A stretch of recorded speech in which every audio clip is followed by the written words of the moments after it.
Been a little bit anxious about today because we basically had a meeting booked in with the SENCO at Ollie's school. I'd taken everything that you lot have said to me in the comments and conversations with Kevin and Anna and conversations with my sister, my family, my friends, my colleagues, anyone who kind of knows anything about anything to do with getting an autism diagnosis. I've gone and I've spoken to them and I've said, help me out, tell me what you know, and essentially there was a lot of information to think about and a lot of pitfalls that people have raised and a lot of issues that people have hit. And I wanted to say to the SENCO, look, how do we avoid hitting these? How do we make sure momentum is not lost, everything runs smoothly and that everything goes exactly how it should? They responded quite quickly saying, yep, let's have a meeting, let's go through this. And I wasn't sure what to think. Part of me thought I was going to walk in and they were going to say to me, mate, just chill out, just calm down. And I was fully... they're really nice people, but I was fully expecting to walk into a bit of a you need to step back and calm your boots and just chill. And I was worried that was going to be the case because part of me was thinking, well, I absolutely don't want to, and I absolutely want to make sure I've got it all ironed out, and I don't really do chilling out. I want to make sure that I'm on top of it.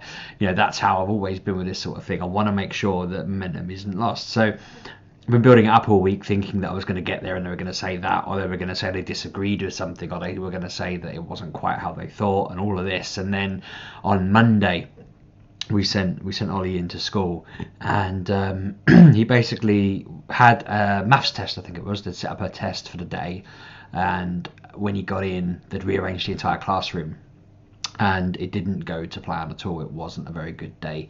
He basically kicked off. He was very unsettled. He was very unhappy. He had a bit of an argument with a teacher. Apparently he was telling her that she was the worst teacher in the world and he didn't like her. Everyone was the worst person in the world and all of this, and I had to take him aside. He had to spend some time sort of out and about, just away. So I was then thinking, well, that's got to be something supportive of the fact that they changed his routine and it caused carnage. We had a chat about it and they were fine. They understood. They didn't punish him for it. They understood that it's one of these things which I know a lot of people will think, well, obviously they should have planned ahead, but we had the discussion and obviously isn't quite right yet. We don't know what's going to cause this and isn't going to cause this. And they were quite like, well, there we know now. We know, it was a fair guess that would have happened, but we know now, and in future we'll plan it. And we talked about little things we can do and ways we can stop that, like getting him to help out, warning him in advance. I said to him, even putting it in another room and walking them all from the classroom to that room and saying, in that room you sit and you do the exams in this way, might differentiate it for him. And they, we talked about it. They weren't too sure that it was necessary. They said that we can plan it now and it will be fine. But the long and short of it was more that they were like, yeah, okay, now we know the situation there. We can make sure that in future that's not an issue. So I felt like, okay, we've got some bits to touch on already. So if they try and say we're not really sure that this is the right route, I can sort of push back. But when I got there, it wasn't how I expected it at all. It was, well, weirdly, it wasn't how my anxiety had created my expectation of it to be. It was exactly how I thought several other meetings were going to go, and they didn't quite go that way because nobody really understood where the other parties were thinking and that kind of thing. So I arrived today, and when I first got there, I thought I'd picked the wrong day. I knocked on the door and nothing happened, and I was like, oh God, and I'm standing in the doorway and I'm instantly thinking, have I picked the wrong day? Have I arrived wrong? Am I late? Am I early? Is everything wrong? And she, I pressed the doorbell again and the lady came and I was like, oh, thank God for that. So I was really off to a great start for anxiety. And we sat down and I said to her, look, I'm sorry for sending such a long email. And she was like, no, that email was perfect. And I was like, right. And she said, well, it just shows exactly where you are, and I can show you where we are, and hopefully by the end of this conversation you'll feel we're on the same page and we're in the right place and we know what to do. And I was like, okay, that's cool. That's what I'm here for. That's perfect. She started off by telling me that from the school's point of view, Ollie's SEN registered, which means he's written down as a student with special educational needs. He's got the special educational needs coordinator, which was her, working with him. And we knew that but it was good to start at the very beginning that he is on that as someone who needs special educational needs and help. They clarified right off the bat, which Claire had a conversation on Friday that already told her this, but I felt good that I'd never heard it from anybody, and she clarified right off the bat that there are no learning issues. Ollie has hit on target with everything that they've tested him in. They've got to test reading yet, but for writing, maths and all the other bits that they've looked at, he's exactly where they'd expect a 6-year-old boy to be.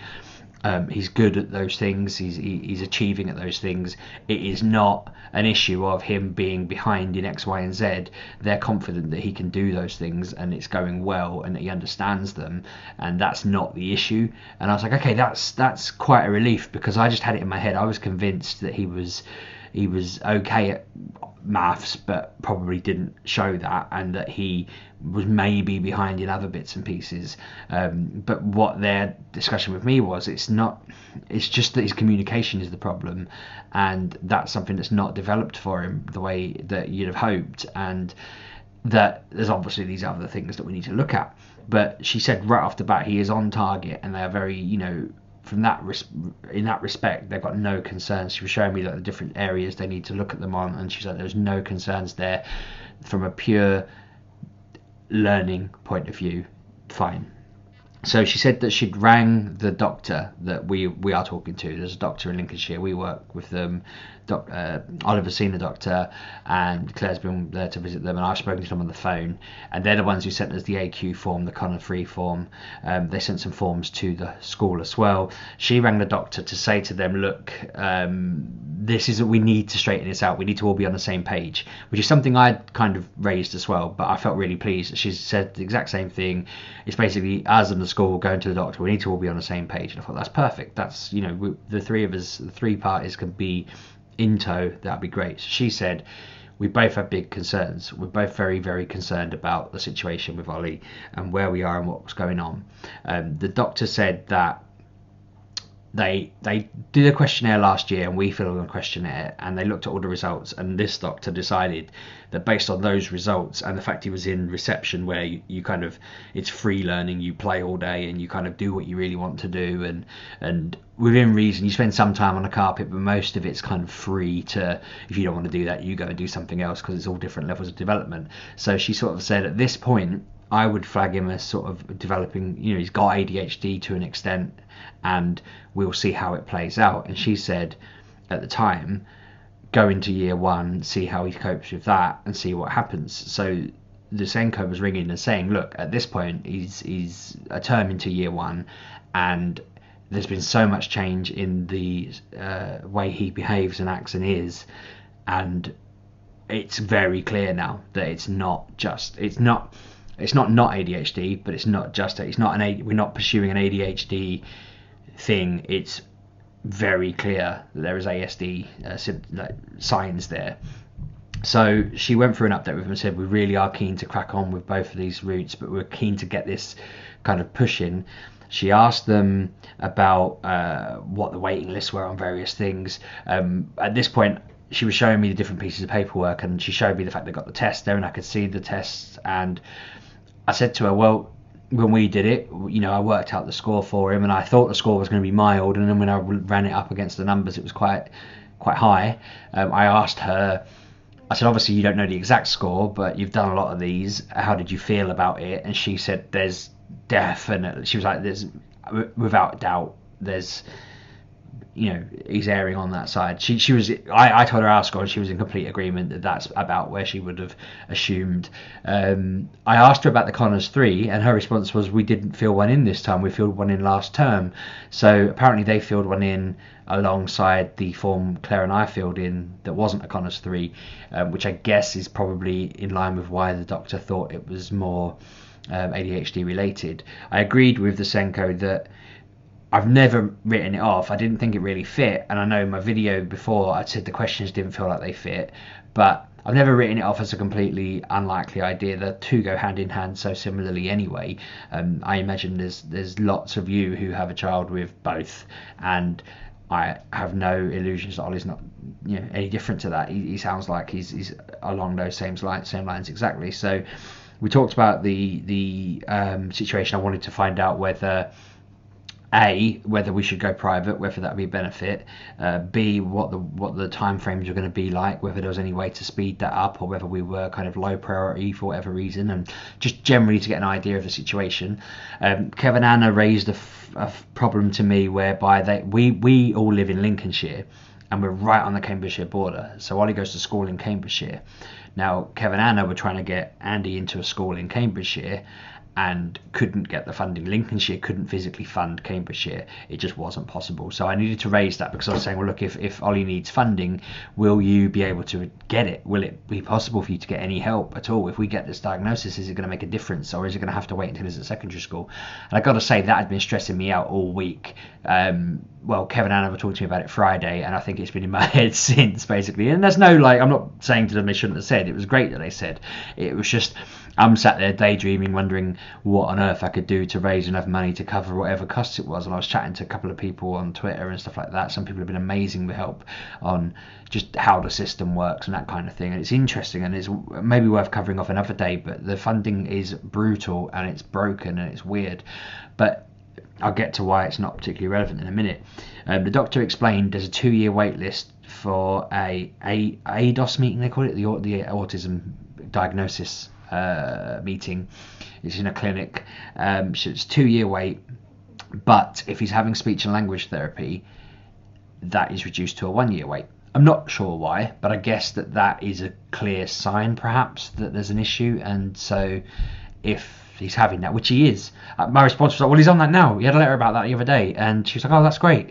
So we were talking, and she said that don't let them kick him off the program, sort of thing. Don't let them say, right, he's done now. Keep him on it. He's got to go for a social communication test, which is something that's on our next steps. He needs to have continuing therapy to sort out his kind of speech impediments and things like that. So it was interesting hearing that was all part and parcel. But she did say, in the meantime, there's 2 things that we've kind of done. She laid it on really, she was very clear what the situation was, that Ollie's got no problems with his learning, but he's got huge problems with his communication and his kind of senses and so forth, and that is affecting his day to day, emotionally and all sorts, because he's obviously getting into issues where he's kicking off and causing problems, and it's something that we need to get sorted. It's causing obviously a lot of stress all around for everyone involved. She really laid it on that we were looking to go private, but it seemed like NHS was the best route. The doctor agreed and didn't want us to do that, which I find a bit of an odd one. When I went private for a checkup, my GP was furious. She asked me why on earth I did it. She was like, well, why did you go private? And I said, well, because it was free from work and they would see me tomorrow and you wanted me to come back in 8 weeks.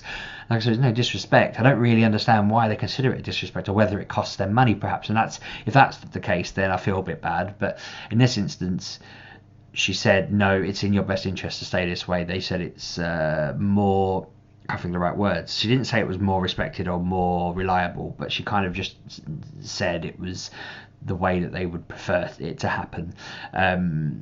She said there was no benefit to going private. Getting it quicker wouldn't really help. And I mean, we'd kind of written it off now as a waste of money, really. If we did it, it wouldn't really help. But she said that when she mentioned, apparently, that we wanted to go private, the paediatrician basically responded, I can fit them in 2:30 on Wednesday, and I'll do a clinic call where she will phone me and she will talk to me about all the things she would have talked to me in a meeting about, and she will use the outcomes of that call to expedite the situation.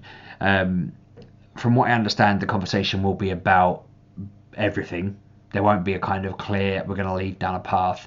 She did say there may be, it'll go quite deep apparently, but it'll be both ADHD and ASD. It's quicker and easier to get an ADHD diagnosis in the short term, to start getting support for that part, if there is a part to get support for. So the doctor's suggestion was, have a broad conversation, focus on that aspect to get the help needed to kind of prop that bit up, I guess, is probably a good way of putting it. And then within a year or whatever, because I asked, well, would getting that support this? And she said, well, in theory, along with the speech therapy, it could. So I'm thinking, if we put that there and then we put that there, that eventually he'll be right. I asked, right for support, I mean, not right, that came out a bit wrong. He'll be, supported the way he needs to be. So then I asked, so what's the situation with the outcome of that? So if we, jump forward a year and he's diagnosed, yeah, okay, ASD, ADHD, both there, job done. what is the situation? So I mentioned Kev. I explained about Kev's situation and said, look, he couldn't get the funding from A to B. It had to be in Lincolnshire. How will you access those funds? And she said, if you got a diagnosis, the first thing the school can do is Peterborough have an autism outreach team that they can access no matter what. If the kid's in Peterborough learning, they don't care where they live, they will support it, and they'll put everything in place there that they need to put in place to help the school and the student and so forth. She said in Lincolnshire, Claire and I will be able to get autism parenting support, like lessons and talks and all sorts of things. She said it's not like a teach you how to parent thing, it's a go and talk to other people that are in that situation and learn from each other and just build a support network with other people, which the last time we looked at something like that, it was at a really awkward time of day. It would have meant taking time off work to do it and that kind of thing, so it's difficult, but we'll see how it goes. She said, though, at the moment, as things stand, he absolutely wouldn't qualify for an educational healthcare plan. She got a leaflet out and showed me, it was like pages, it wasn't a leaflet, it was a booklet more, of information and qualifications and all the things you have to meet to be eligible. And the way she put it was, he's hitting every target that he needs to hit. He's performing exactly how he should be. There's no detriment to his learning. He can achieve fine. She said, as far as we're concerned, as long as we can help him overcome the communication, the social, and the other bits and pieces, the language, I've got a list here, sorry, so it's communication, language, social, and sensory. She said, as long as those four can be supported, they fully believe that he'll be fine, he'll do well, he'll either, they're hoping he'll excel because they'll have sorted the little bugbears out that cause problems day to day, but they're saying at the very least he will achieve exactly what he's supposed to achieve in terms of his targets. And I do like the way, I think this is all schools now, but because it's changed since I was involved in all of that, and it's even changed since Emily did it, it all feels very fancy because they were talking about all their things. One of the things I went to recently where it's you try and get them to a certain level, but then you have X amount of time to go beyond that level. And so this school will always aim to have them overachieving sort of thing. So where Emily's overachieving in her reading, they're trying to get everything to that point if they can. And, that's nice. They're going to a lovely school. So they were saying from their point of view, they feel like he's achieving and, that he can do well there. And from their point of view, they think it'll be fine long term. They don't think it will affect his future prospects and that kind of thing right now. They said, obviously, that could change. These things do just change and develop over time and things can happen and whatever. And they said the second it gets to the point where he's eligible, they would put in for it, and they said they'd get it. It's not a problem that they're over the border. They said they've got students there on EHCPs and it was not a problem at all. It was a formality. They just literally went bang, there you go, sorted. They applied for it, they got it. They said they've had no problems in the past getting it. They'd have no problems getting it for Oliver. They're absolutely adamant that it wouldn't be an issue, and they weren't even against doing it. They just and I feel, because some people said to me it's sometimes not in the learning authority's interest and things like that, but I felt like from the conversation there wasn't any need. It was just from a learning point. What they're saying is right. I never knew he was doing fine. I thought he was behind, and that sounds awful to say, but I just felt like how could he be performing to a standard if he keeps having these problems? But they're like, no. And this is another symptom, something I mentioned before, where we haven't really had a parents' evening since we've been there. I read through his book, but it wasn't clear how he was doing from reading that. And I've not really got a context. I wasn't comparing him to another kid's book and thinking, oh, they're identical. I was reading his handwriting, and it's hard to know whether that's good or bad for a 6-year-old, because in an honest way, it's obviously not adult. My handwriting's terrible, but it's not the handwriting I expect from Emily. It's not the handwriting I expect from Claire. So it's hard to judge, is what I'm getting at. But they were like, no, he's fine, and they've got no problems. So moving forward, they've said to me that they need him to continue with his speech and language. They need him to continue with. He's talking to. He's got other doctor bits he's looking at. Things like wetting and stuff like that, which they're kind of working on, just trying to figure out. They feel like his communication, his language, his social, and his sensory are the 4 things. It was really interesting because I said, "Oh, and the behaviour," just being a bit dumb. And she said, no, that's my point. I was like, oh yeah, it's one of those, she was explaining it to me, and then I added behaviour to the list, like there's number 5. And she was like, no, behaviour's not like a thing that we measure.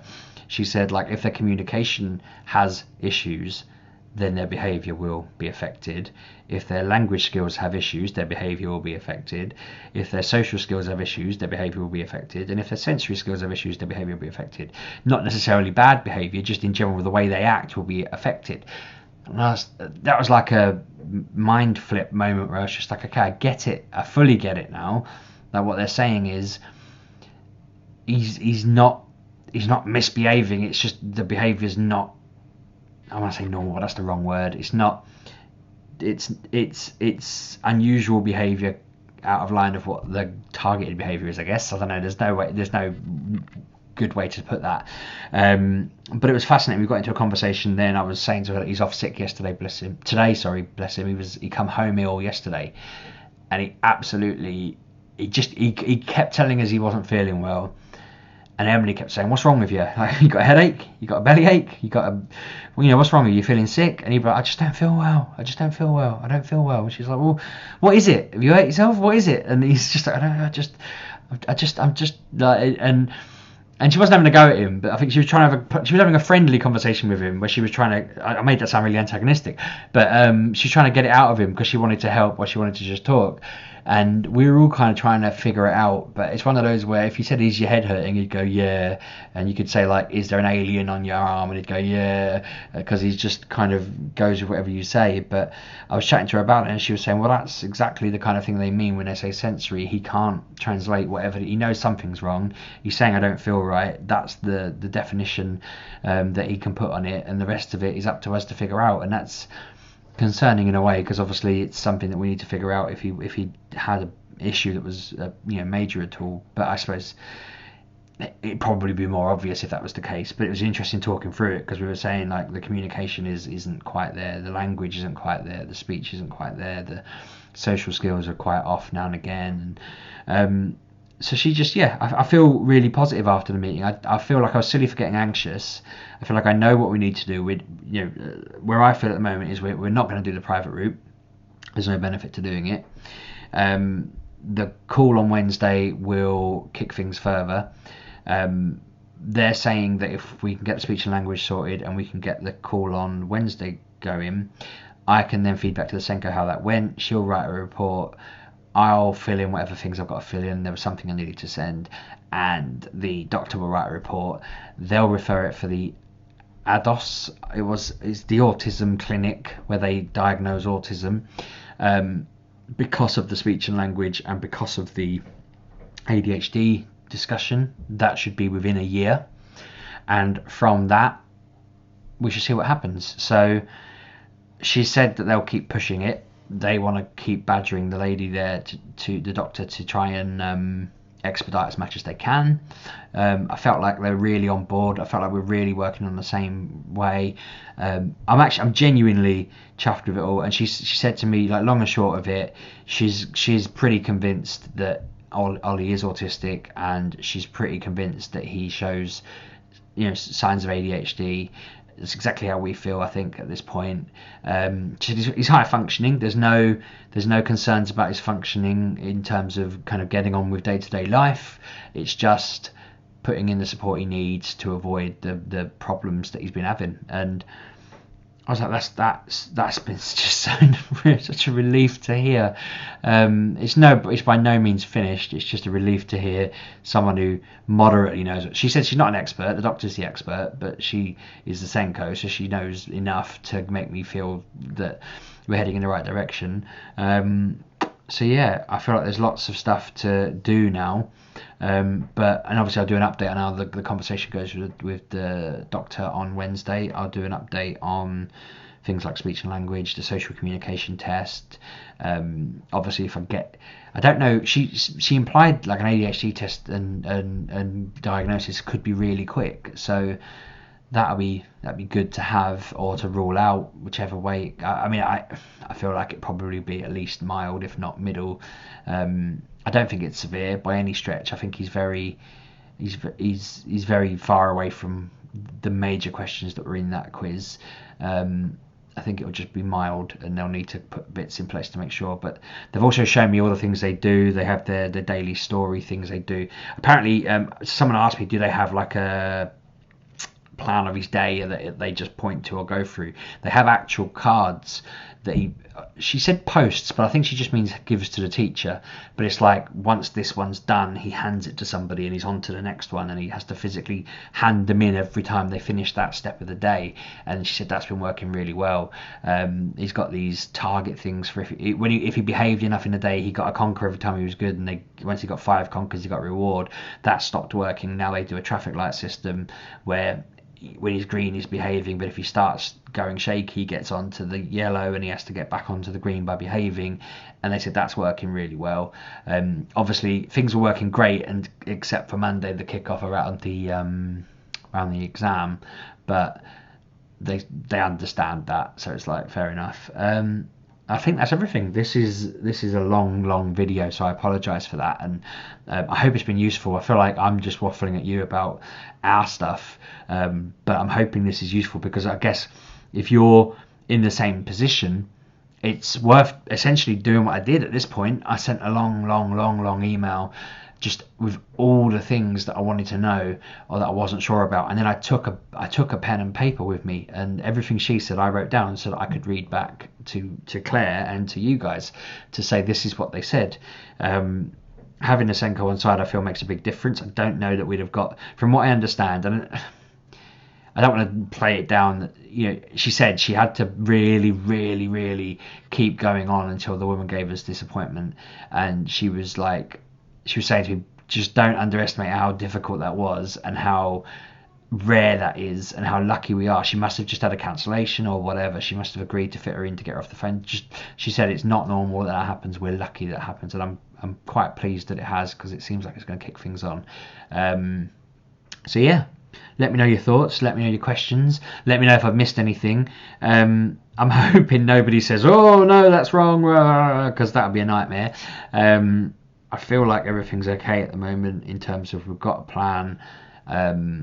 We're on the course. I don't feel like we're insane at the moment for making a mistake, or that we're overdoing it or worrying too much. I feel like it's gone right now. That the level I was worrying was the right level. She said everything you've done has been exactly what we needed. Thank you very much. Let's go.